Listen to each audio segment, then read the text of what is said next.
Emergency approval of the Pfizer vaccine for children and anxiety about returning to work are other stories topping today's COVID-19 headlines. And here to tell us about it is Dr. Rob Davidson, an ER doctor in West Michigan and an executive director of the Committee to Protect Health Care. Welcome back to BNC and start your day, Dr. Davidson. We appreciate you.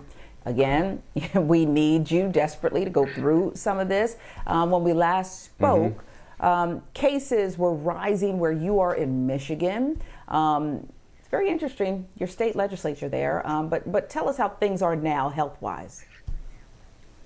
Well, the case numbers are starting to come down, and we can see that across the state. But the problem is that, people getting hospitalized and people dying from this dreaded disease have always lagged case numbers. So, I worked over the past 3 days and still seeing significant numbers of people come in, particularly people I saw a week ago, and they were doing okay. And I said, well, I hope you make it through the next week or so, because that's the critical time. And I saw 3 more people in the past few days come back after a week and have to be hospitalized. We have people in the ICU that are really fighting.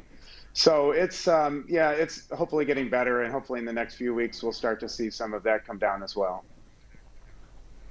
All right, so we're starting to see the cases go down, the vaccinations are going up, but right now it appears that the supply is outweighing the demand, and now the FDA could soon approve use of the Pfizer vaccine for 12 to 15-year-olds. But there's a recent survey that shows that about a third of parents are hesitant when it comes to getting their kids vaccinated, and that's even lower for black parents. So if they don't get the inoculation, what is the problem if the kids don't get vaccinated? Well, I think it's a few problems. One, kids do get sick. We have, I think, 8 kids in our pediatric intensive care unit in our hospital system that are fighting this disease. So to say they don't get sick is not true. The other piece is kids are reservoirs of this, and they can spread it to other people. And so people who are more at risk, who perhaps are hesitant to be vaccinated still, would be at risk of getting sick from that. And so I will say, as a father of a 14-year-old, I am excited for this authorization to come through. And as soon as it is, we're going to get on and get her scheduled, because I think it's critical. Yeah, I know you're not in charge of, the next phase rollout as we're looking at this one, but my daughter's under 10, and I'm wondering when that may open up for kids, 12 and under. Yeah, we're hoping by the fall. They're just doing this graded, and 10-year-olds may come online sooner than younger kids because they're enrolling kids starting at older ones and going down in these trials. So, I think you just got to hang on and tell her and you and your family to be patient. We'll get there. All right, so the world is opening back up. As Sharon mentioned, her daughter's going back to school today, and we wish her well, like a lot of kids. Businesses are opening back up. That means people going back to work, not quarantining at home anymore. They're actually going into the office. But that also means, because they've been at home for so long and now they're going back out into the world, people are anxious. Some are nervous about being around other people. But we want to walk through some guidance you have for them, a couple of tips that you might have. And the first thing, especially when it comes to the kids, is communicating with your children. Yeah, I think we want to make sure kids know that we're doing everything possible to keep them safe, that, all the efforts at school to keep them as separated as possible, to wear masks, are definitely helping. I think once we get more kids vaccinated, and that's probably the number one thing, when you can get your kids vaccinated, that's the single biggest way. That's how it eased my anxiety back in January, knowing that I was going to work all this time, and having that vaccine in my arm and that second dose just gave a sense of relief that I knew I wasn't going to get sick and bring it to others in my family. That's probably number one. So, Dr. Davidson, I took my daughter to the mall, which was like a big deal for us because we've been locked down, since the pandemic began.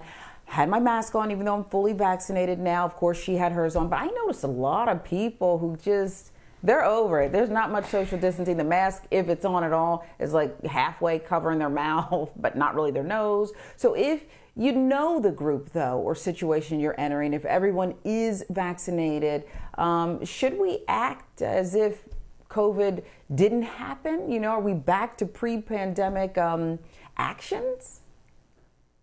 Yeah, if you are in a group of people that and they are vaccinated, and I was just in a group like this a few days ago for one of my colleagues' retirement celebrations, and we had to tell a few people they couldn't come. but everyone who was there, about 30 of us, were fully Wow. vaccinated 2 weeks post our second dose. And it was a normal gathering. We were inside, we were, having some drinks and eating, and we're not concerned about putting anyone in that room at risk. I just want to follow up with you. Were you the one who had to call, Joe and Bob and say, I'm sorry, as much as we'd like to see you, but do not show up here? I mean, how did that work and why? No, but I know some of those people, and there are some healthcare workers, staff that are still kind of looking at the different risks and benefits and haven't quite gotten there yet. And they were Wow. fine. It was very respectful. Said, "Hey, we love you. We wish we could hang out with you, but until you're vaccinated, we don't want to be around you in person." Yeah, All one of your right. tips is if you're not vaccinated, go ahead and get vaccinated. But there's a lot of talk about the mask mandates, and even Dr. Fauci is talking about how the mask mandates are going to be less restrictive, and even the next Mother's Day, possibly we're going to get back to normal. But what is your opinion when it comes to wearing a mask, even if you have been vaccinated, in and outdoors? Listen, when I'm outdoors and I'm not around large groups of people, I don't wear a mask. I go running, I go walking in the neighborhood. But if there are significant numbers of people and you're in very close quarters, even outside, I have it in my pocket. I put it on because, A, I want to model good behavior for those around me who aren't vaccinated. B, the vaccines, while close to 100%, aren't 100%. And if you're around a lot of Wow. people who have the virus, there's always that very tiny chance. And for me, a simple thing like wearing a mask is easy enough. But yeah, if you're outside and there's a lot of space between you and others, ditch the mask and try to just be as normal as possible. Breathe in that fresh air, but have it handy just in case. Now, Sounds I'm so vaccinated. I reasonable. try and do that when I'm in the gym and I'm running on the treadmill, and then somebody puts me on Instagram. I'll put myself on Instagram and I get a million people, "Where's your mask?" I'm like, there's no one around. I'm in the gym. Yeah. I'm fully Yeah. vaccinated. But yeah, anyway, better safe than sorry. Dr. Rob Davidson, Right. as always, we appreciate your time. We appreciate your information. He is an ER physician in West Michigan, and he is one of our friends and contributors to our show. Thank you for starting your day Yeah. with us. Love it. Thank Thank you. you. Have a great one.